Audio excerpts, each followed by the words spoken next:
종횡무진이라는 말이 어울립니까? 아니면 정치권의 마당발? 목소리를 높이시는 분이 계십니다. 해안까지 있으니 한국 정치 제대로 가려면 이분 말씀 듣지 않고는 안 된다.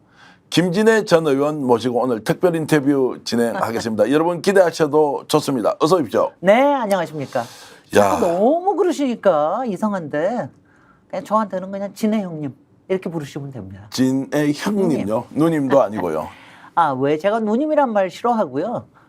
누님이라 부르면은 이제 특히 남자가 누나라고 부를 때는 뭔가 기대는 거예요. 그다음에 누님이라고 부를 땐 더 기대려고 그래. 네. 뭔가 뽑아내려고 들고. 그래서 제가 싫다고 그러니까 많이 그래도 저한테는 제가 그런 얘기를 하면 많이 진애 언니라고 부르시는 분도 있어요. 네. 근데 언니가 예전 고로 형님이라는 뜻이잖아요. 네. 근데 요거를 딱 끄집어낸 게 바로 최욱. 매불쇼의 최욱이 그 센스를 정확하게 뽑아서 요새 형님이라고 부르는데 사람들이 굉장히 좋아해요. 그래서 진애 형님이라고 부르면 오히려 사람들이 엄청나게 좋아합니다. 특히 우리 박진영.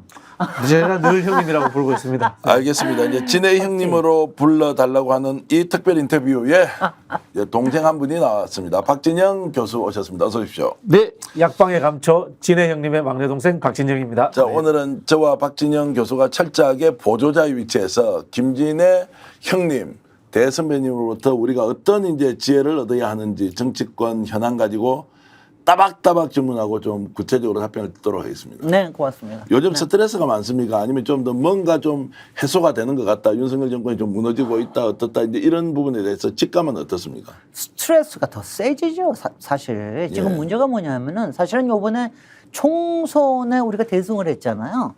그러니까 그런데 총선이 끝나고 나면은 뭔가가 풀릴 줄 알았거든요. 근데 풀리질 않으니까. 그러니까 지금 오히려 스트레스가 조금 높아지는 단계라고 생각을 하고요. 그 스트레스가 지금은 윤석열한테 분노가 있지만 조금 있으면 이재명 대표, 그다음에 조국 대표 이런 사람들한테 분노가 더 강해질 거라서 오히려 더 그래서 저도 스트레스를 더 많이 받고 있어요. 철옹성처럼 딱 쳐놓고 그 선을 넘어서면 뭐 지지율이 있든 없든 모르겠다. 난 내 갈 길 간다. 뭐 이러면서 눈 하나 깜짝하지 않고 요즘은 또 언론 브리핑 보고도 받지 않는다 그러고요. 뭐 너희들 마음대로 해봐. 난 이대로 계속 가. 라고 하는 이 윤석열 대통령의 태도를 보고 스트레스가 많이 쌓인다. 네. 근데 국민들은 지금 아무도 이제 기댈 데가 없으니까 끌어내릴 수도 없고 싸울 수도 없고 그래서 좀 야당이 좀 제대로 해주기를 엄청 바라고 있지 않습니까? 야당은 지금 잘하고 있습니까? 그러니까 너무 그렇게 세게 얘기하시면은 이제 곤란하고. 예, 예. 제가 이제 며칠 전에 저기를 했잖아요. 국정 브리핑이라는 걸 했는데 국정 브리핑을 이번이 4번째인가 5번째인가 했는데 한 40분을 얘기를 하고 그다음에 1시간 한 20분 정도를 기자회견을 했는데 제가 이번에 국정 브리핑을 보면서 제가 걱정이 된 건 뭐였냐면은 이분이 윤석열 대통령은 전혀 자기 성찰이 없어요. 그리고 오히려 지금 자기가 좀 신나하고 있는 것 같다는 잘하고 있다라는 느낌. 잘하고 있다고 생각을 하는 것 같아요. 그리고 이게 뭐냐면은 이게 아마추어가 아니라 이게 왜냐면 선무당이 내가 이제 뭔가 국정을 좀 이제 파악을 하고 있는 것 같고 그다음에 전체 과정을 저기 하고 있는 것 같고 그다음에 총선에서 졌지만 지금 흔들림이 없이 이걸 가져가고 있고 그래서 오히려 자신감이 좀 붙어져 있는 것 같고 그다음에 나름대로 자기는 방어를 잘했다. 자, 최상병 특검 틀어막고 있다. 김건희 특검도 틀어막을 수 있다. 한동훈 조금 있으면 흔들 수 있다. 이런 것들이 다 있어서 자신감이 붙어져 있는 거고 그다음에는 뭐 일설에 의하면 요새 뭐 술도 잘 안 드신다 그러고 네. 국정이 너무 재밌어가지고 국정에 빠져 있다라는 얘기가 있는데 이럴 때가 더 위험하다는 생각이 들어서 좀 걱정은 좀 더 되고 있습니다. 그럼 국민 정서나 민심을 전혀 모르는 겁니까? 아니면 국민들이 좀 어리석기 때문에 내가 하고 있는 진심을 실제 사실을 잘 알지 못하고 있다. 뭐 이렇게 생각하시는 건가요? 어떤 겁니까? 어떻게 보실지는 모르겠는데 국민들은 아마 이러실 거예요. 첫 번째 이제 우리가 계속 정해 일단은 윤석열 개인 자체가 워낙이 학습 능력이 별로 없는 분이에요. 네. 그러니까 자아 성찰이 없으니까 자기 고집을 그대로 밀고 가는 게 한 가지. 그다음에 두 번째는 참모 얘기를 전혀 안 들어요.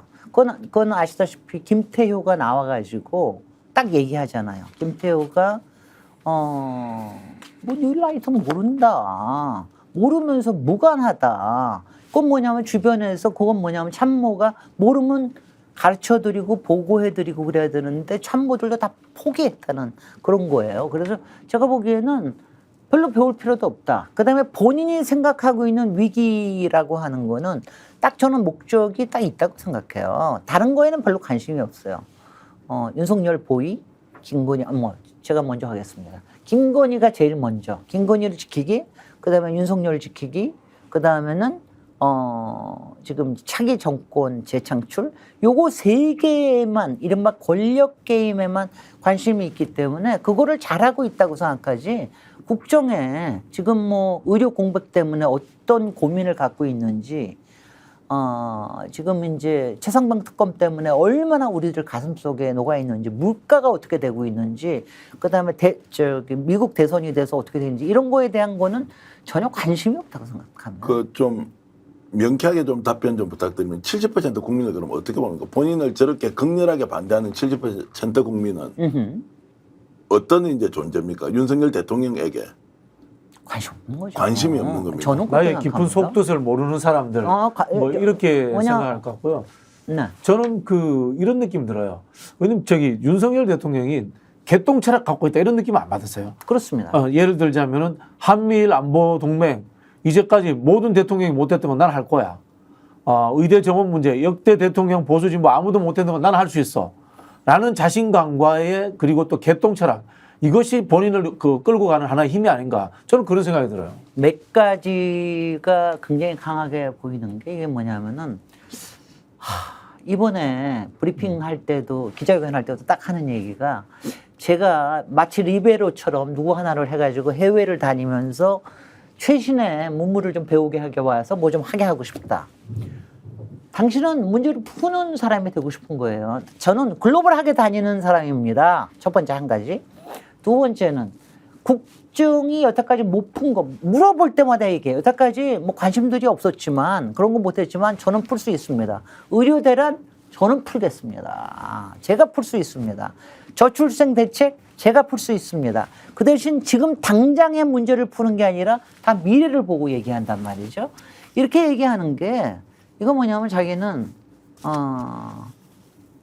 역사적 사명을 띠고 태어났다. 실제 디테일이 이런 거가 있는 게요. 네. 그 중에서도 저건 뭐냐면은 여기에서 이게 있는 게 가령 우리가 일본에 대해서 왜 저렇게 저자세로 가느냐 우리가 이상하게 생각을 하잖아요. 이 사람의 머릿속에는 딱 이게 있습니다. 이건 아마 유시민 전 장관님이 나오시면 잘 얘기해 주실 것 같은데 이분은 그러니까 본인의 가장 선두가 되는 건 미국이에요. 그리고 바이든이었죠. 바이든한테 잘 보이면 모든 게 다 잘 될 거라고 생각을 합니다. 그러니까 바이든이 한미일 동맹에 대해서 앞으로도 한미일 동맹이 잘 되게끔 나가서 일본하고 잘 지내라. 이런 코드가 나와서 그것만 풀어주면은 미국 형님도 괜찮고 일본도 괜찮고 자기도 괜찮아진다. 이런 거에 대한 확고한 저는 믿음 같은 게 있다. 왜냐하면 잘 보이고 싶다라고 하는 게 그게 굉장히 크다고 생각을 합니다. 그러니까 이런 게 있기 때문에 굉장히 위험한 사람이죠. 우리가 이제 보통 싸구려 리더십 책이라든가 방송 이런 거 보면요. 뭐든지 결단하라. 지도자는 결단한다. 이런 이야기 많이 나오거든요. 그래서 어떤 느낌이 받냐면 윤석열 대통령은 알렉산더 대왕이 고르디우스의 매듭을 칼로 쳐서 끝내버리잖아요. 복잡한 거 필요 없어. 칼로 치면 끝이야. 의대 정원 2,000명 내가 칼로 쳐서 끝내면 끝이야. 한미일 동맹 한국의 좌파들이 난리치든 말든 한미일 동맹 만들면 끝이야. 라는 있지 않습니까? 나는 결단력 하는 인간이다. 라는 있지 않습니까? 거기에 좀 빠져 있는 것 같아요. 제가 보기에는. 결단하는 인간. 자, 첫 번째 결단하는 인간. 두 번째 충성하는 인간. 충성하는 인간. 김건희에게 충성하는 인간. 나는 이거를 지킨다는 인간. 이거에 빠져 있는 사람이라는 거는 확실해 보입니다. 그 다음에는 그게 확실하게 있는 게 왜 처음에 그 했잖아요. 자기는 사람에게 사람에게 충성하지 않는다. 네. 근데 우리가 뭐 계속해서 얘기하지만은 검찰주의라고 얘기를 하는 게 저는 뭐 세 번째는 사실은 이거라고 생각하는 게 권력 플레이하는 게 이게 내가 해야 되는 일이다.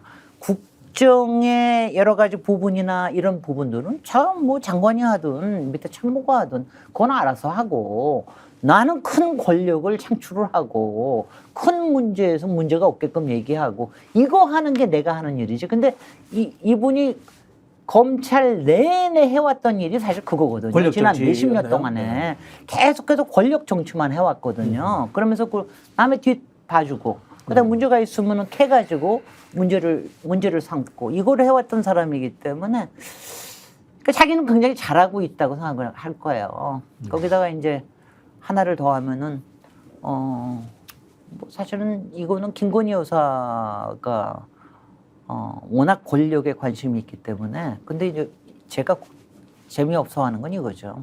그러려고 그러면 좀 큰 일을 해야 되는데 지금 그 세세한 전략을 짜는 건 저는 김건희 여사가 아닌가 하는 생각을 많이 합니다.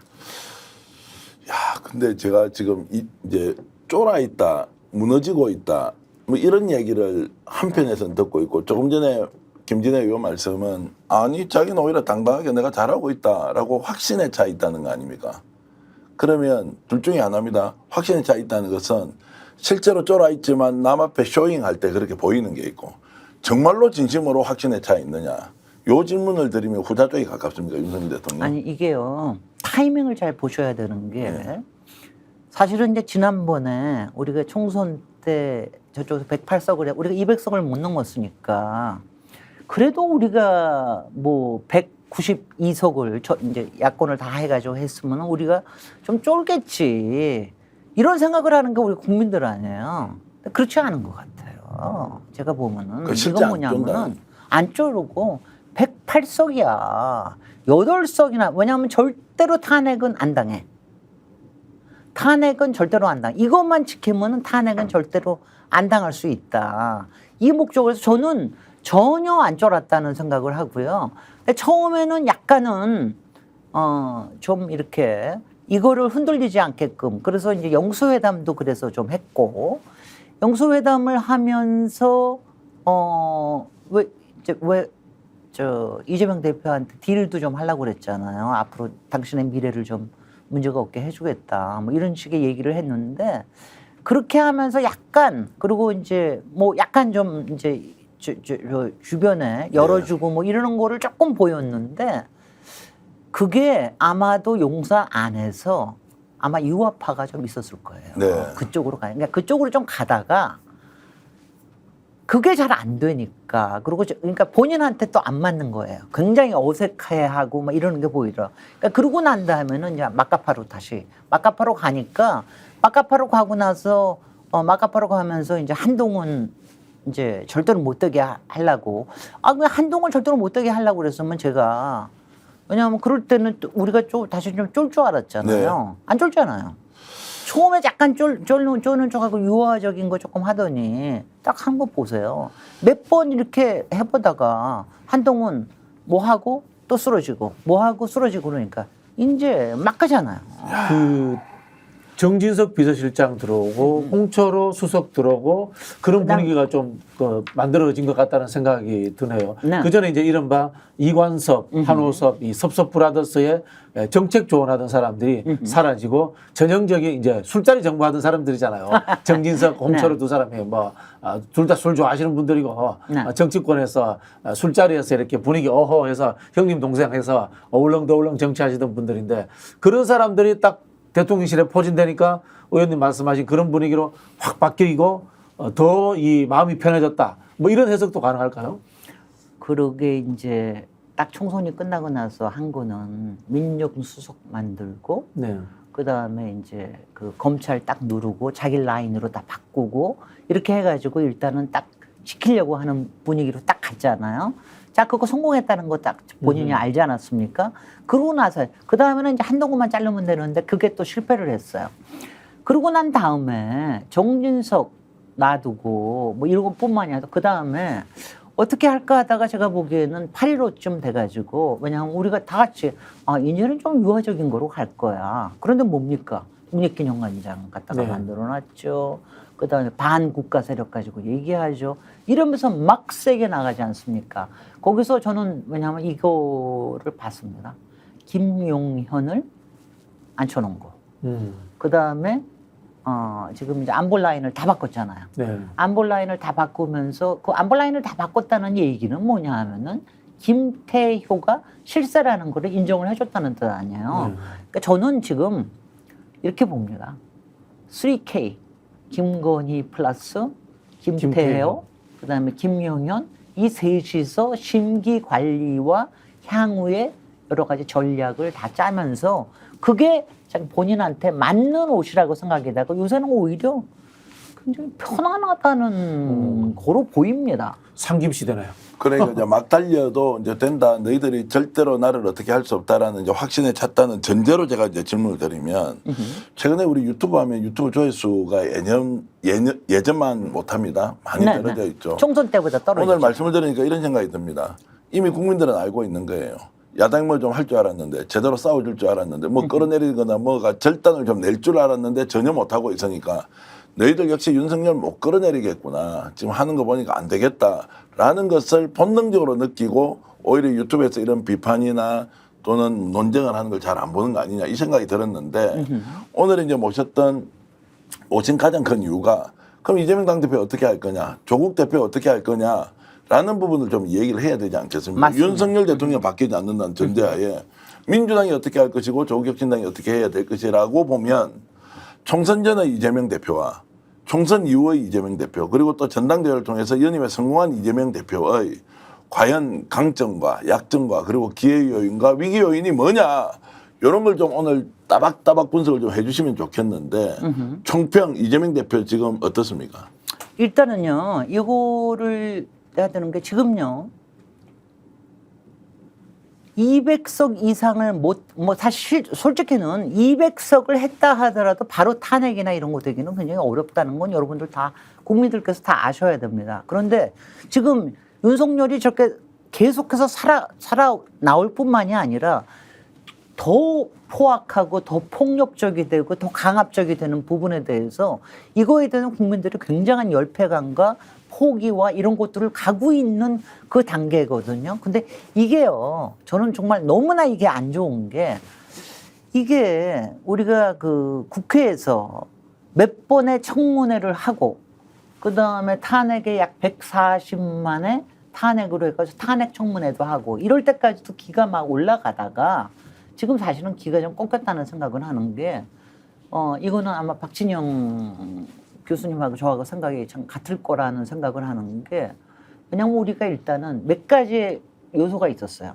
하나는 전당대회가 진행이 됐습니다. 한동훈 전당대회, 그다음에 이쪽에서는 이재명 전당대회 이러면서 솔직히는 정치에는 약간의 공백이 좀 생겼습니다. 그거를 국회가 차고 들어갔었는데 국회에서는 계속해서 공전하는 모습만 보인단 말이에요. 더 이상 차고 들어가지 못한단 말이죠. 그래서 사실은 저도 굉장히 생각을 했던 건 뭐냐면은 야 지금 저 이재명 대표가 8월 17일 날 겨우 대표가 됐잖아요. 사실은 지난번에 청문회 끝나고 그다음에 그 이후에 국정조사로 저는 8월 15일 이후에는 바로 들어갔어야 된다고 생각을 하는데 네.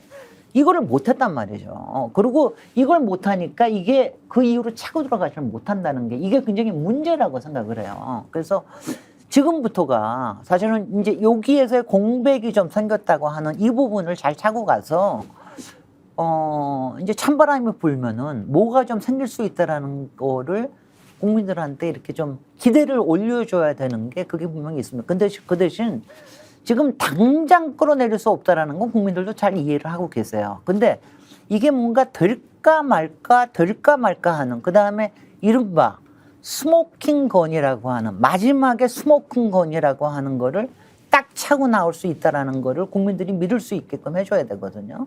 그런데 제가 지금 걱정하고 제가 지금도 오늘도 나와서 제가 조금은 요새 자청하고 요새 이렇게 요새 여기저기 정치적인 발언을 좀 하게 되는 이유 네, 중에 네. 하나가 아니 왜냐하면 쓸데없는데 에너지를 너무 많이 쓰고 있다라는 생각을 정치 일상으로 제가 많이 돌아오려고 한다. 네. 지금 비상 상황인데 뭐 그런 거죠. 의원님 맞습니다. 말씀하시는 게. 네. 아니 뭐 저기 지방선거에 호남에 보궐선거 공천하는 게 뭐 중요합니까? 솔직히 말씀드려가지고 네. 지금 윤석열 정부를 빨리 끝장내는 게 중요하지. 이렇게 지금 우리 국민들이라든가 유튜브 보는 시청자들은 생각하고 있거든요. 이거 보세요. 제가 사실은 좀 그 얘기를 좀 하고 싶어서 오늘 뭐 이거 네, 여기도 좀 하고 싶었는데 솔직히 저도 지난 한 달 동안에 좀 이것저것 얘기를 했지만 저도 이재명 대표의 2기 리더십이라고 하는 게 굉장히 중요했기 때문에 저도 전당대회에서 굉장히 여러 가지 목소리를 내고 그랬습니다. 근데 이제 아주 잘 짜여지긴 잘 짜여졌어요. 근데 그 와중에 그러고 난 다음에 중요한 것들을 지금 잃어버리고 있어요. 잃어버린다는 게 뭐냐. 국민들이 원하는 게 뭐냐. 근데 지금 바로 국민들이 원하는 건 이재명 대표한테는 자, 그 스모킹건을 찾아라. 그 다음에 중요한 임계점을 향해 달리는 거를 제대로 달리고 있느냐. 그 다음에는 민생에 관련된 것도 물론 그렇지만 이제 국회에서 하는 부분에 정확하게 정말 그걸 보고 뭐라 트리거가 될 만한 것들을 제대로 찾고 있느냐. 이 부분에 있는데 거기에서 약간 김이 빠지는 것 같단 말이죠. 네. 근데 그 김이 빠지는 것 중에 하나가 10월 보궐선거가 되고 있습니다. 지금 여기에서도 이제 제가 조국 혁신당에 대해서 제가 최근에 아니 왜 쓸데없는 데 에너지 빼느냐 뭐 이러고서 제가 좀 비판을 했더니 저도 많이 비판도 받고 좀 그랬는데 그게 뭐냐면은 제가 오늘도 좀 얘기를 좀 그걸 계속해서 해야 되겠는데 조국 대표님한테는 특히 제가 좀 얘기를 드리고 싶습니다.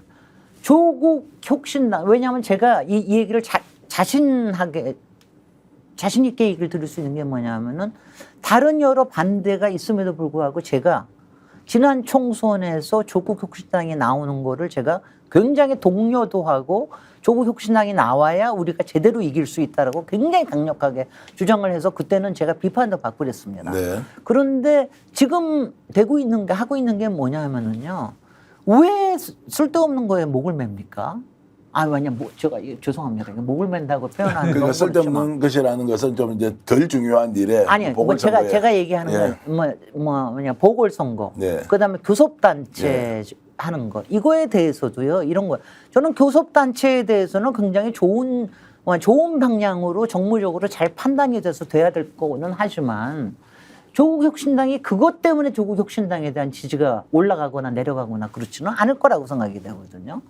그다음에 그 보궐선거에 지금 여러 가지 보궐선거에 벌써 뭐 호남과 영남과 뭐 인천과 이런 데 낸다 뭐 이런 얘기를 하는데 왜냐하면 제가 특히 이거에 대해서 제가 가졌던 정치적인 경험 때문에 제가 열린민주당 출신 아닙니까?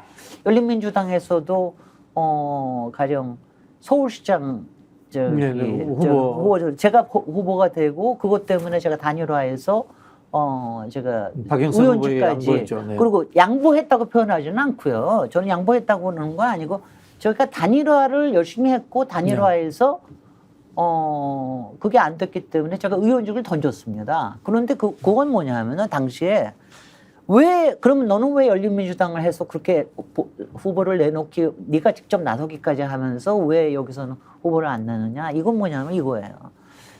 당시에 뭐냐 사람들이 많이 저기 했던 거는 민주당 쪽에 박원순 시장의 말하자면 귀책 사유 때문에 생겼던 거기 때문에 민주당의 정무적인 판단으로 봤을 때 거기는 안 내는 게 좋지 않느냐 이런 얘기가 상당히 있었습니다. 그때 이재명 경기지사도 후보 내지 말자라는 이야기를 이재명 했었습니다. 대표도 제가 그때 이재명 대표한테도 반했어요. 네. 왜냐하면 그게 맞는 정무적인 판단이거든요. 이재명 대표가 그랬다가 굉장히 왜냐하면 서울과 부산이 다 그런 문제가 생겼는데 서울과 부산에 내지 말자. 그런데 당시에 민주당이 당원까지 바꿔가면서 결국 후보를 내고 근데 저는 그 과정에서 혹시나 하는 것 때문에 열린민주당은 후보를 냈고 결국은 안 됐기 때문에 저는 의원직을 던졌던 거예요. 그러니까 그건 사람들이 그렇게 이해를 합니다. 열린민주당에 그런 역할도 할 수 있구나 하는. 근데 지금 지방선거예요.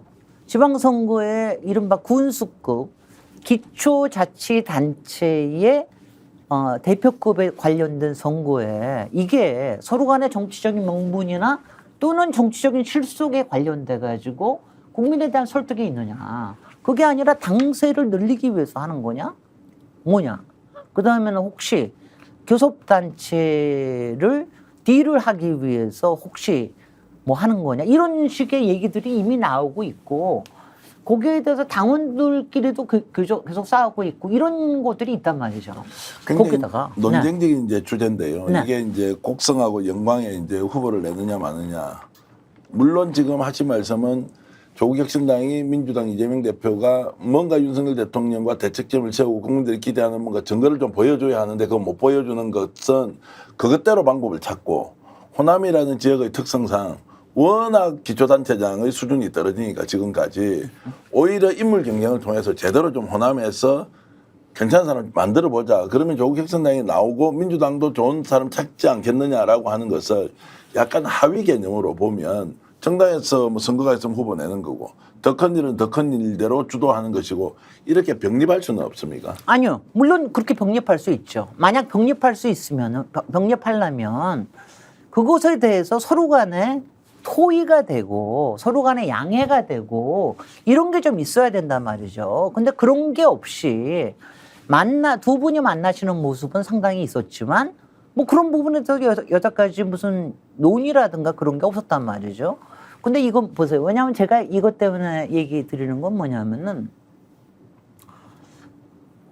조국혁신당에 대한 기대를 보죠. 왜 조국혁신당에 대한 기대가 뭐 때문이었습니까? 민주당과 손잡고 끌어내리는데 제일 앞장서겠다 뭐 이런 거 아니에요? 3년은 너무 길다. 예. 검찰 개혁하겠다. 이 부분 아니었습니까? 거기에서 지금 보여주는 게 어떤 거냐라는 게 한 가지고요. 그다음에 두 번째는 솔직히 제가 조국혁신당에 대해서 얘기를 드리면은요 이렇습니다. 이것도 제가 열린민주당에 대한 이른바 경험 경험에서 때문에 생긴 네. 건데 열린민주당에 대해서는 민주당에서 별로 저기를 안 했어요. 무시했죠, 솔직히. 무시하고 밟았고 그랬습니다. 네, 그 네. 이유가 뭐냐? 대선 후보가 없었기 때문이에요. 네, 네. 대선 후보가 없었기. 근데 조국혁신당은 뭡니까? 가능한 대선 후보가 딱 있단 말이죠. 네. 그리고 그것 때문에 조국혁신당이 만들어졌고 지금 당장 이른바 사법 리스크 때문에 그게 당장 실현이 안 될지는 모르지만 그것 때문에 잠재적인 경쟁 상대로 지금 항상 그 잠재적인 경쟁 상대로 보는 부분들이 있단 말이죠. 근데 지금 여기에 잠재적인 경쟁 상대로 이렇게 보게끔 하는 거에 지금 거기에다가 힘을 쏟아야 되느냐? 그렇게 되면은 뭐냐면 저는 이 부분이 저는 솔직히 조국 대표가 요새 나오셔서 아니 지역 혁신하겠습니다. 여기서도 경쟁이 일어나야 됩니다. 저는 그냥 질문 드리고 싶어요. 그게 원래 조국 혁신당의 목표였습니까? 그렇지 않지 않습니까? 그렇죠.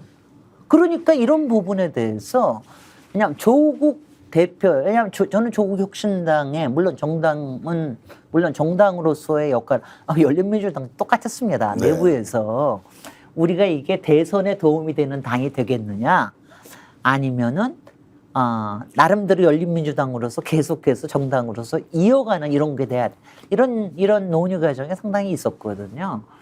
그런데 조국 혁신당은 굉장히 그게 이게 이제 분명하죠. 명확해요. 분명하죠. 왜냐하면 이건 대선 후보가 확실히 있는 당이고, 그다음에 여기는 정의당으로 시작한 건 아니란 말이죠. 가령 진보당이나 이런 경우는 본인들의 어떤 이념, 네. 전선 이런 것들 명확히 해서 이거는 절대로 뭐 합하거나 이러는 게 없다. 그냥 뭐 간다. 이런 거에 대한 국민들의 신뢰 이런 것 때문에 된 건데 그런 부분에서 아쉬운 점이 상당히 있고 이런 것들이 우리 진영의 민주진보 진영의 우리의 투쟁력과 우리의 결집력을 상당히 약화시키고 있다.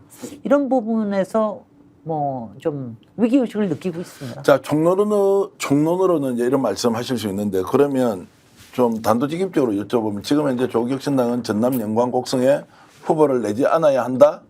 이렇게까지 말씀하실 수도 있겠습니까? 그럼 저는 후보를 내지 말아야 한다가 아니라 관심 꺼야 한다. 이게 왜냐면요. 자, 이 곡성 지금 보궐선거가 있습니다. 제가 곡성 말로 말씀드릴게요. 무엇이 중헌디? 맞습니다. 무엇이 중헌디? 정치에서 전략의 핵심이 프라이얼리티라고 합니다. 선차성 무엇을 결단을 내려야만이 상대를 거꾸로 들일 수 있는가, 권력을 획득할 수 있는가라는 이제 프라이얼리티의 문제인데 곡성에서 후보 내가지고 민주당과 경쟁하고 자기의 풀뿌리를 다지는 것이 과연 윤석열 정부를 거꾸로뜨리는 가장 중요한 방법 중에 하나냐 이렇게 질문드린 거예요. 조국 정당은 윤석열 정부를 거꾸로 틀기 위해서 만든 게 그게 정체성이에요. 자기 정체성에 부합되는 일을 하라 이런 부분인 건데 여기에서 민주당과 조국 혁신당의 또 근본적인 차이가 좀 존재합니다. 민주당은 60년을 하던 정당이기 때문에 자 이재명 대표가 링 위에 올라가 가지고 윤석열하고 싸웁니다. 윤석열 대통령과 싸우는데 이재명 대표도 18 케어성을 노리고 있습니다. 그러나 판정성까지도 갈 수 있다는 생각을 하고 있는 거예요. 왜? 정당을 60년 동안 해왔고 그런 속에서 늘 판정성을 했기 때문에. 그런데 조국혁신당은 그렇지 않아요. 조국혁신당은 판정성이 없는 정당이에요. 여기는 단발에 케어시키겠다. 요걸 목표로 해야 성공할 수 있는 정당인 거고 실제로 그렇게 하겠다라고 선언하고 만든 정당이에요. 이런 차이점들이 존재하는 겁니다. 그리고 네. 똑같은 질문인데 그래서 그 일을 못하고 있는 것은 비판을 하면 되는데 왜 3년 안에 끌어내린다 했는데 지금 6개월 지났는데 아무것도 못하느냐. 자, 천막 당사 용산에 만들어가지고 조국혁신당다운 모습 보여라. 저는 그 부분은 동의하는데 우선순위가 있다고 하지만 우선순위에 쭉 쳐져 있는 정치일정상 불가피하게 다가오는 보궐선거의 후보까지 내지 마라. 또는 내는 것이 지금 그런데 신경 쓸 일이 있냐라고 비판한 건 좀 과도한 거 아니냐라는 네, 아니 그건 과도하다고 얘기하시는 거는 정계환 대표님의 예. 생각이실 수 있고요. 네. 지금도 저도 그런 비판 받습니다. 당연히 정당이 됐으면은 정당으로서 여러 가지 살림살이에 도움이 될 수 있는 지역 후보 내고 이렇게 되면 되지 않느냐 뭐 이런 거 얘기하는데 저는 왜냐하면 제가 조국 혁신당의 출연을 기대하고 또 실제로 나오게 했고 그리고 그 부분에 대해서 역할을 기대하고 그다음에 지금 당장에 이 부분에서 지금 조국 혁신당이 역할을 해야 되는 부분에서 지금 솔직히는 기임을 빼고 있다고 생각을 네. 해요. 왜 이렇게 기임을 빼는 일을 하느냐. 지금 정말 뭐가 중요한데 그다음에 이게 저기 되는 게요. 왜냐하면 저도 선거를 뛰어봐서 아는데 일단 선거가 되잖아요.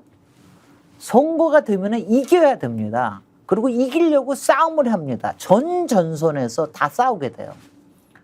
그게 뭐가 도대체 그걸 가지고 지금 싸울 때냐고요. 그다음에 저는 이런 생각은 당연히 들었습니다. 저는 제가 생각 왜냐하면 조국 혁신당이 나오는 판에 조국 혁신당이 나오면은 분명히 어느 시점이 돼가지고 지역 전선에서 문제가 생기겠구나. 이거는 당연히 저기를 했지만 그 부분에 대해서 말이죠. 어느 만큼의 역할이라고 하는 부분에서 동의가 되고 타이밍이 됐을 때 이걸 시작을 해야지 지금은 좀 아니다라는 네. 생각을 저는 갖고 있는 거예요. 자, 시기에 대한 다릅니다. 견해차가 이제 네. 존재한다고 보고요. 조금 돌아가서 이제 이재명 당대표가 지금 현재 철옹성 같은 윤석열 방식의 정치 국정 운영을 어떻게 이제 깨부술 것이냐. 지금은 실력을 보여줘야 될 때 아닙니까? 압도적 지지로 이제 연임을 했는데 자, 이거 지금 이제 뚫고 가려고 하니까 이재명 대표도 좀 답답할 것 같아요. 무너지지도 않고 그리고 아예 협치나 대화는 불가능하다라고 딱 선언을 집권 여당 윤석열 정권이 해버리니까 뚫고 가기는 어렵지만 그렇지만 국민들은 이재명 당대표가 뭔가를 뚫어라 이렇게 지금 요구하고 있지 않습니까? 자, 이거에 대해서도 확실하게 제가 좀 얘기를 드리고 예. 싶은 게요. 당시에 박근혜 탄핵 당시에 문재인 당대표가 제일 먼저 탄핵을 하고 나오지 않으셨습니까? 제일 마지막에 나왔어요. 그럼요. 예. 당연히 그랬습니다. 그리고 당시에는 오히려 바깥에 있던 물론 국민들은 뭐 말할 것도 없었고 바깥에 있던 이재명 대표가 훨씬 더 먼저 탄핵을 들고 나왔습니다. 문재인 대표는 마지막에 나왔습니다. 그건 뭐냐면은 거대 야당의 대표급이고 대선 주자급이기 때문에 그런 거예요. 그러면 지금은 이걸 봤을 때 이재명 대표가 제일 먼저 탄핵을 가지고 천막 당사 만들고 용산 앞에서 만들고 이럴 수는 없습니다. 당연히. 약간 가슴이 막 이렇게 전율이 오긴 하네요. 네. 그 반대로 말씀을 이야기하면 이런 거예요. 들으니까. 예. 조국 대표는 네.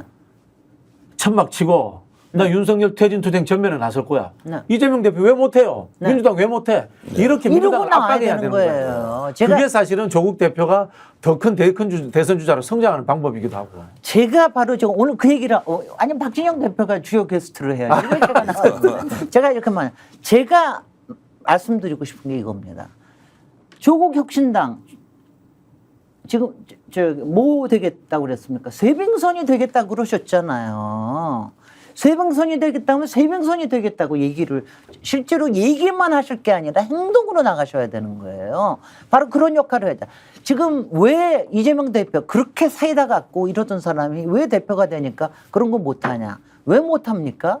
거대 야당 제1당이면서 거대 야당의 대표이고 유력한 대선 주자이기 때문에 바로 그걸 못하는 겁니다. 그럼 그럴 때 주변에서 역할을 해주는 사람들이 있어야 되는 거예요. 저도 지금 제가 왜 이렇게 김진애 요새 말이 세졌어? 이 얘기를 하는 건 뭐냐면 안에서 야당의 국회의원으로서 하실 수 있는 또 최고위원으로서 하실 수 있는 얘기들이 있고 바깥에서 저같이 또 이렇게 좀 자유롭게 얘기할 수 있는 뭐 저는 여전히 나쁘게 말씀드리면 책임의 양이 좀 줄었다는 줄어든 뜻입니다. 겁니다. 그러면서도 우리는 왜냐하면 이게 평론가들이나 거대 스피커들이나 언론들 이런 얘기를 해줘야 되는 거지.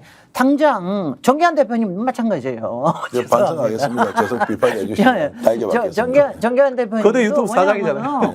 왜냐하면 이거 얘기하는 게 당장 뭐 곡성에서 영광에서 뭐 금정에서 어떤 거 내느냐 뭐 정당한 얘기하는 게 아니라 지금 우리한테 중요한 게 뭐냐 이쪽으로 가는 거 얘기해야지 당장에 싸움되는 걸 이거 얘기하고 이러는 게 아니라고 저는 생각을 합니다. 그래서 지금 그리고 그런 부분들에 대해서 어떻게 보면은 이런 거가 있습니다. 제가 요새 좀 목소리를 높이는 이유 중에 하나도 제가 과거의 정치 경험상 굉장히 중요할 때 당시에는 스피커가 없어서 당장에는 스피커가 제가 나갈 수도 없고 또 그다음에 제가 나서기도 좀 뻘쭘하고 이래서 얘기를 못했었던 게 있어요. 근데 지금은 유튜브도 있고 페이북도 있고 나가서 토론도 만들 수 있고 이런 거가 있을 때 여기서 이런 것들을 좀 해줘야 된다라고 하는 그런 뜻에서 얘기 드리는 거예요. 자, 그러면 이제 조국 대표는 조금 전에 말씀하셨던 그런 것들을 선택하면 되는데 혹시 착오하고 있어서 그런 것이냐 아니면 그런 것들을 고려했을 때도 보궐선거가 더 중요하다고 생각하는 것이냐 조국 대표가 왜 이렇게 좋은 카드를 쓰지 않고 있는 거죠? 그건 조국 대표한테 여쭤봐야 되겠는데요. 그런 좀 분석을 하는 쪽에서 보면 제가 조국 봤을 대표의 때는 이제 성향이나 정치하는 정당을 방식이나 만들고 예. 국회에 들어가면은 그 매너리즘에 딱 빠져버려요. 국회가 해야 될 일이 가보면 엄청나게 많아요. 여러분들이 막 국회의원들 노는 것 같은데 들어가 보면은 정말 작단 행정 업무부터 민원 처리, 그다음에 국회법의 절차에 의해 가지고 정당을 운영해야 되고 이런 것들이 많거든요. 또 여기 안 하다가 하는 사람들은 재미도 있어. 거기에 이제 빠지게 돼요. 단적인 예를 들어볼게요. 지금 우리 밖에서 윤석열 정부 탄핵하겠다라고 엄청나게 이 선동하셨던 원외들 국회의원 됐잖아요. 별로 잘 안 보여요. 왜? 거기에 빠져 들어가는 거예요. 그게 사실은 국회의 기득권이기도 하고 국민들과 멀어지는 방식이기도 합니다. 그게 분명히 존재하고 있는 거예요. 제가 얘기하자 그러면 일종의 정말 개미지옥 같은 게 있어요. 뭐 맞습니다. 예, 개미죠.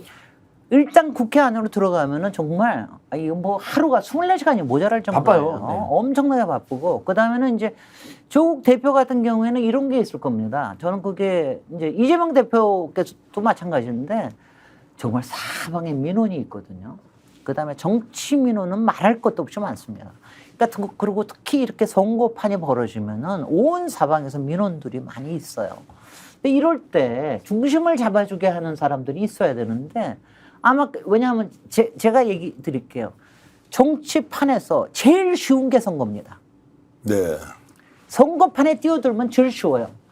지지율들 올리기도 쉽습니다. 아젠다를 만들기도 쉽습니다. 싸우기도 쉽습니다. 그리고 이기면 되고 지면은 또 변명할 거리가 있습니다. 제일 쉬운 짓을 하고 있는 거예요. 네. 저는 그게 솔직히는 너무 속상하다는 겁니다. 왜 그 쉬운 짓에 빠져듭니까? 왜냐하면 조국 혁신당에는 인재도 모여 있어요. 왜냐하면 제가 며칠 전에도 신장식 위원님이 나오셔서 뭐 여러 가지 교섭단체 얘기하시고 뭐 의논하면서 얘기하시고 그러는데 신장식 위원님이 와셔서 이제부터 나가서 월세살이 하겠습니다. 곡성하고 영광에 가서 월세살이 하겠다는 그림 잡히죠. 워딩 잡히죠. 그런 거에 그렇게 하시는 게 지금 중요한 겁니까? 그러니까 신장식 위원도 제가 신장식 위원을 엄청나게 밀었던 사람인데 신장식 위원도 지금 좀 더 전략적으로 사고하는 이런 게 필요하다는 생각을 합니다. 김진애- 저는요 지금 이거 해가지고 실제로 이긴다고 하더라도 네. 전남국선을 이겨서 저기 한다 하더라도 결국 나오는 건 뭐냐면은 호남에서 뭐 민주당하고 새로운 세력 무슨 조국 플러스 뭐 새로운 뭐 김모시기 해가지고 세력들의 싸움이 벌어지느냐 분열이 되느냐 그리고 지금 이거를 가지고 계속 또 부채질하고 있는 데가 어디입니까?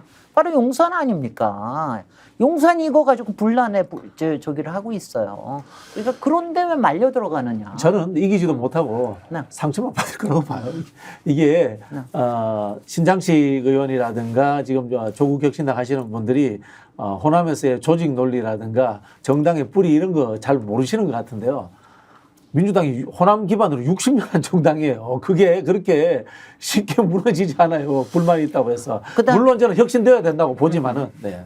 그다음에 또 하나 저기 하는 거 이게 저기 민주당에도 굉장히 안 좋은 저기를 보낼 거예요. 왜냐하면은 이제 민주당에서도 뭐 어저께 김민석 최고가 분명히 민주당의 주인 정당이 되겠다 뭐 이런 얘기 하는데 이게 뭐냐면 쓸데없는 싸움 하는 겁니다.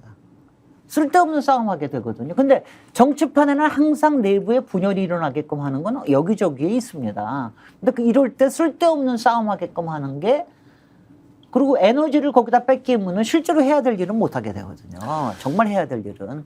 그리고 제가 항상 선거가 정치판에서는 제일 재밌는 게임이 선거기 때문에 그 게임에 빠져들면 그냥 개미지옥으로 빠져들면서 진짜 국민의 70% 이상이 원하는 거를 못하게 된다라는 게 너무 오늘 조국 대표에 속상합니다. 대해서 이제 유력한 대권 주자로 성장할 수 있는 기회가 조국 혁신당의 활동에 달려 있다. 이제 이 말씀에 조금 더 가보겠습니다. 그럼에도 불구하고 지금 조국 대표가 호남 선거에 조금 이제 관심을 너무 크게 가지고 윤석열 정권과 맞서 싸워야 되는 일을 좀 소홀히 한다는 이 말씀에 자 지도자로서 조국 대표는 원래 이런 분입니까? 아니면 지금 잠깐 착각을 해서 잘못 보고 있는 것이냐? 좀 전에 이제 박진희 교수가 이야기했듯이 개미지옥이라고 하는 그 공간에 가서 약간 내가 뭔가 좀 잘못 보고 있고 그 일에 좀 경도됐다.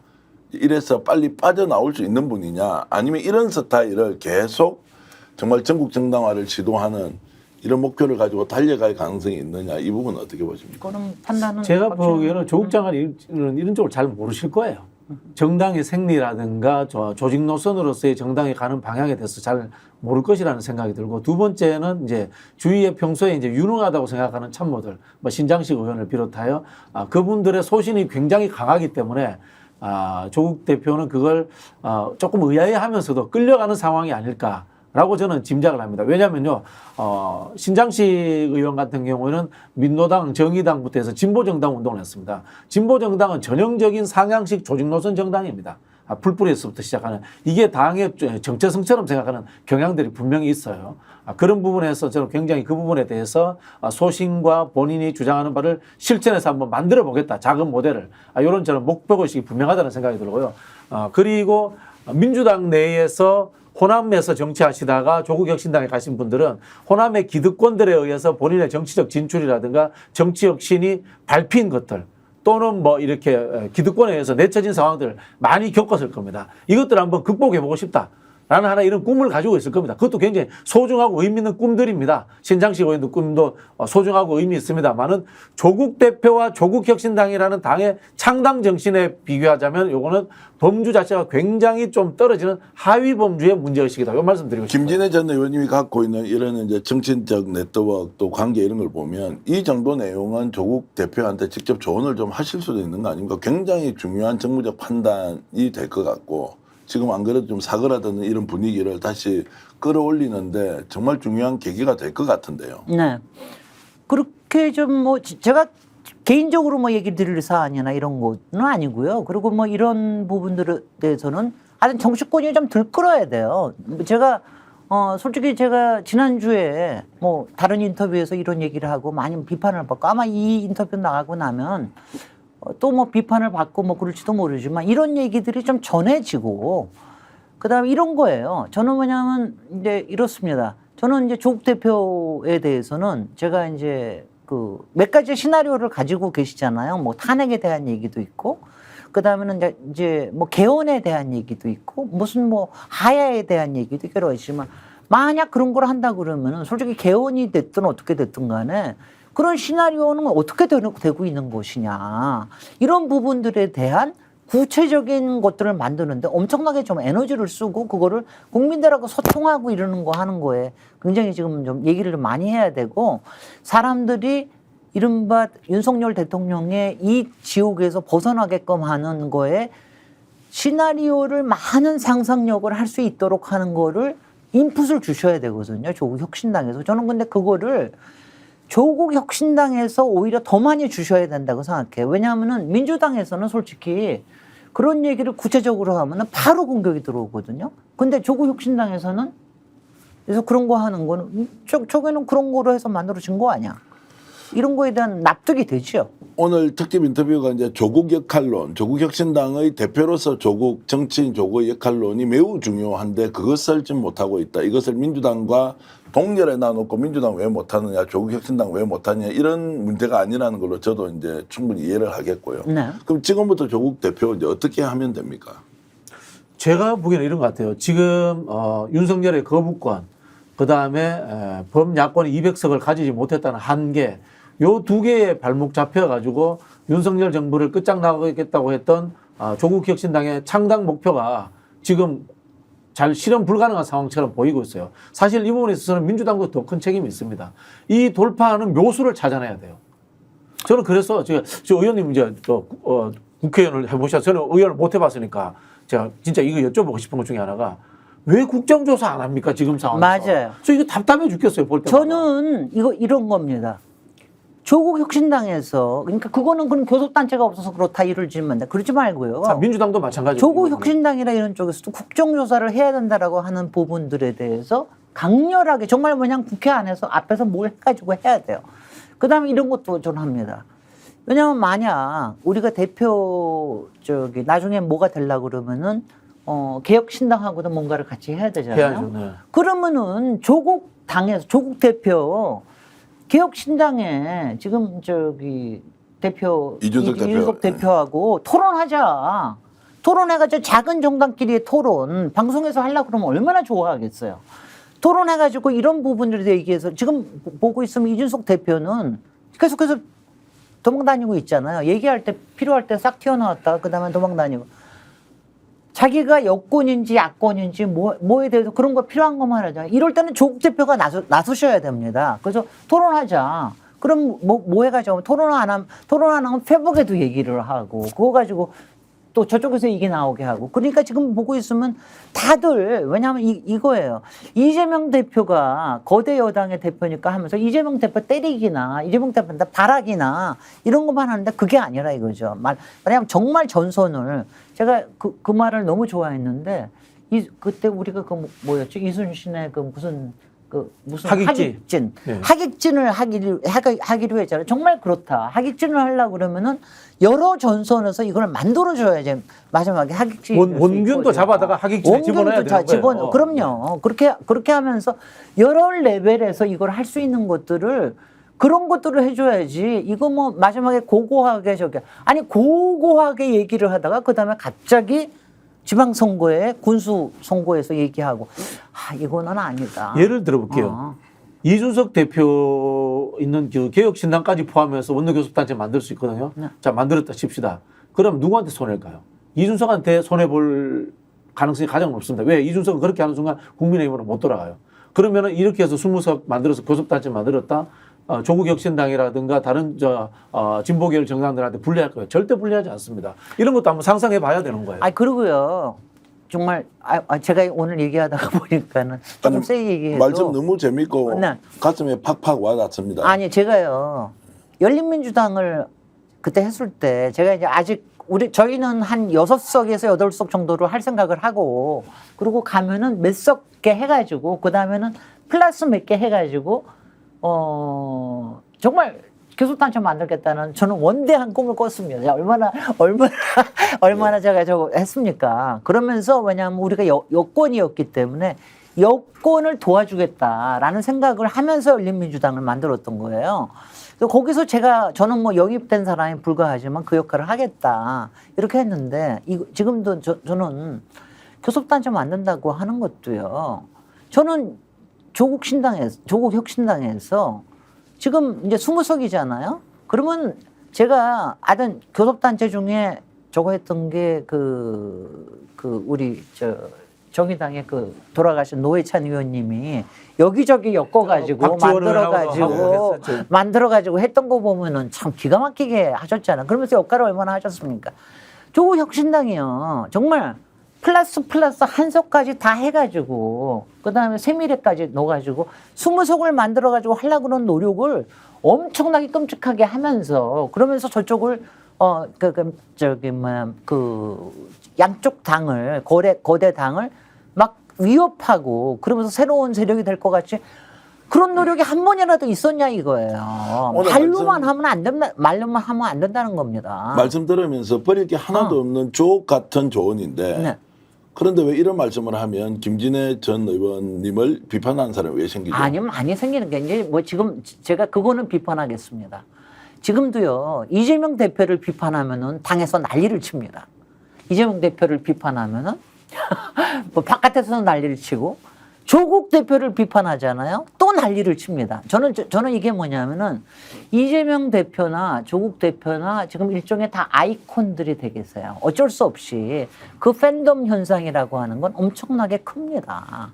근데 그 팬덤에 함몰되시는 분들도 있겠죠, 당연히. 그리고 팬들은 또 그렇게 하셔야 되고. 그렇지만 저처럼 이제 경험이 좀 있고 저기 한 사람들은 뭐 이런저런 얘기를 하면서 얘기를 뭐 하게 할 수가 있는 거죠. 그러니까 그런 뜻에서 제가 얘기를 드리는 겁니다. 네. 왜냐하면 이 하객진 정신을 잊지 마십시오. 왜 하객진을 만들었습니까? 왜 세빙선 얘기를 했습니까? 왜 3년은 너무 길다고 얘기하셨습니까? 아니 왜냐하면은 저도 민주당에서 선거할 때 세게 얘기하고 싶은 게 한두 번이겠어요. 뭐 그렇게 잘 못하는 거거든요. 잘 할 수 있는 사람은 그걸 해야 됩니다. 그다음에 그걸 잘한다고 이쪽에서 끌어내리지도 않아야 돼요. 그러니까 그런 부분 저는 이제 이 얘기를 많이 하는데 이재명 대표와 조국 대표가 정말 파트너이자 라이벌이다. 환상적인 라이벌이자 환상적인 파트너가 될 수 있는 이런 관계가 지금 돼 있다는 게 우리한테 너무나 행복이다. 근데 제가 이렇게 얘기하면 왜 라이벌이냐고 또 많이 또 저기를 하시는데 복식할 때는 복식적으로 같이 출전하고 복식으로 갔다가 네. 단체전을 할 때도 단체전을 하고 단식할 때는 서로 경쟁하고 이런 하고 거죠. 막 이렇게 해야 되는 거를 우리가 좀 열심히 잘 해야 돼요. 그런 점에서 얘기를 드리는 겁니다.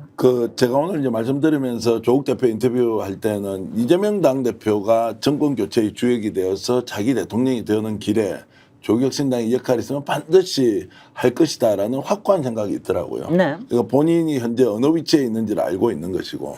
저는 그렇게 말하는 건 옳지 않다고 봅니다.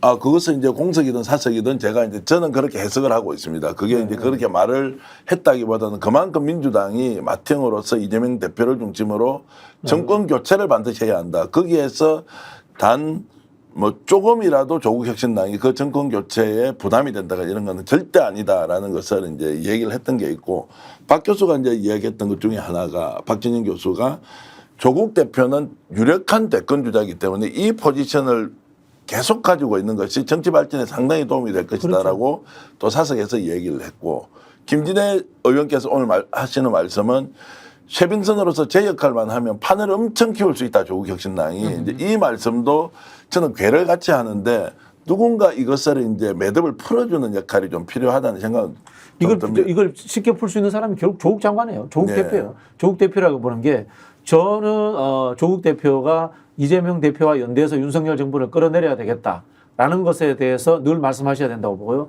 그리고 잠재적으로 나는 어떻게 보면은 이재명 대표보다 더 인기 있는 정치인이 되고 싶어라는 생각도 당연히 가져야 됩니다. 이거는 정치인의 기본적인 자세라고 봅니다. 그런 생각을 가져야 되고 그리고 민주당과 협력하고 압박하는 다양한 이 쇄빙선 정당으로서의 아이디어를 내놔야 돼요. 네. 민주당은 극단적으로 보면 나쁠 때 살찐 공룡이에요. 살이 쪄가지고 옆에서 찔러도 바늘이 어디서 찔리는지도 잘 몰라요. 이럴 수밖에 없어요. 숫자도 많고. 그런데 조국 정당 굉장히 민감하단 말이야. 숫자도 적고. 그런 상황이었어요. 본인들이 역할을 해줘야 되는 거예요. 대표적으로 제가 아까 의원님한테도 여쭈었던 이 국정조사 문제인데 실제로 박근혜 탄핵은 특검이 한 게 아니고 국정조사에서부터 시작을 한 거거든요. 근데 지금 저는 이 범야권이 국정조사를 안 하고 계속 특검에 목매달하는 것이 어떤 느낌이 드냐면은 본인들이 윤석열 정부의 약점을 하나하나씩 집어내가지고 트리거를 찾아내고 할 실력이 없으니까 특검이라는 특별 검사한테 맡기려고 하는 것인가 아닌가라는 저는 그런 의심까지 들어요. 아이고 밖에 놀랍게도 세게 얘기하시는데 하여튼 국정조사는 필요합니다. 국정조사를 하면 저는 국정조사에서 이것들을 만들어낼 수 있는 의원들의 역량은 충분하다고 생각을 지금 하고요. 잘하는 사람도 있습니다. 네. 그리고 이거를 만들어내겠고 아니 뭐냐 근데 벌써 이제 시간이 지금 뭐냐면은 이제 저 국정조사가 저기 하려면 정기국회가 시작되는 게 얼마 안 남았잖아요. 그런데 지금 단계에서 이거를 만들어내게 하게끔 하는 게 지금 가장 중요한 일이고 이거를 조국 혁신당에서 이거 왜 너는 민주당에 있으면서 이렇게 하냐 이러지 말고 조국 혁신당의 역할을 제가 아주 강하게 기대를 하지 않을 수가 없습니다. 그만큼 시기적으로 보면 중요한 때가 왔고 조국 대표가 나서면 뭔가 막혀 있는 이런 그 막혀 있는 공간을 뻥 뚫어줄 수 있는 이제 에너지가 조국 혁신당에 충분히 있다고 이제 말씀 주셨는데 시청자 여러분 오늘 어떻습니까? 그래도 길이 보이지 않습니까? 각자 역할이 있다. 오늘 이렇게 두 분 조언해 주시는 내용을 보면 더 좋은 지도자가 더 좋은 정치를 구현해 달라. 그리고 국민들이 진짜 바라는 것은 이 시기에 바로 이런 것이다라는 것을 정확하게 좀 이렇게 말씀 주셔서 고맙습니다. 아니 그리고요. 제가 마지막으로 제가 조국 대표님께 특히 말씀을 드릴 건 뭐냐면은 지금 이재명 대표의 이른바 사법 리스크 이게 이제 10월 말에서 11월 달로 돼 있습니다. 조국 대표는 더 이제 만약 일어난다라 그러면 더 저기 하는데요. 지금 이 시간이 몇 달이 안 남았습니다. 2-3달밖에 안 남았어요. 이 과정에서 어떤 모습을 보여주시느냐 하는 게 조국 대표가 총선에서 뭐 여러 가지 제기했던 모습 이상의 모습을 보여주는 게 이 시간에 굉장히 중요한 일이고 이게 국민에 대한 희망이고 그다음에 조국 혁신당에 대한 희망 제가 죄송합니다만 조국 혁신당보다는 조국 대표의 이게 훨씬 더 크다는 걸 아셔야 돼요. 그래서 조국 대표를 키우고 그리고 국민들에게 희망을 주는데 굉장히 중요하다는 말씀을 제가 꼭 드리고 싶고요. 주변에서 이른바 정당을 꾸려가면서 일어나고 있는 여러 가지 문제들, 국회에서 일어나고 있는 문제들을 약간은 벗어나셔서 어떤 전략을 지금 꾸리셔야 되는가 이 부분에 대해서 심사숙고해 주시기 바랍니다. 오늘 김진애 전 의원을 통해서 바라본 해안 그리고 지혜 그리고 길이 있다는 그 희망을 충분히 느꼈습니다. 특집 인터뷰에 이렇게 응해 주셔서 너무 고맙고요. 네. 기회를 또 주시면 다음에 여러분들께 명쾌한 얘기 함께 나누겠습니다. 오늘 김진애 전 의원, 박진영 교수와 함께했던 특집 인터뷰 모두 마치겠습니다. 시청자 여러분 고맙습니다. 고맙습니다. 스픽스는 말하는 언론입니다. 대세는 유튜브, 그중에서 스픽스. 좋아요, 댓글, 구독, 알림 설정. 여러분이 저희를 사랑해 주시고 우리가 여러분을 사랑하는 4가지 방법입니다.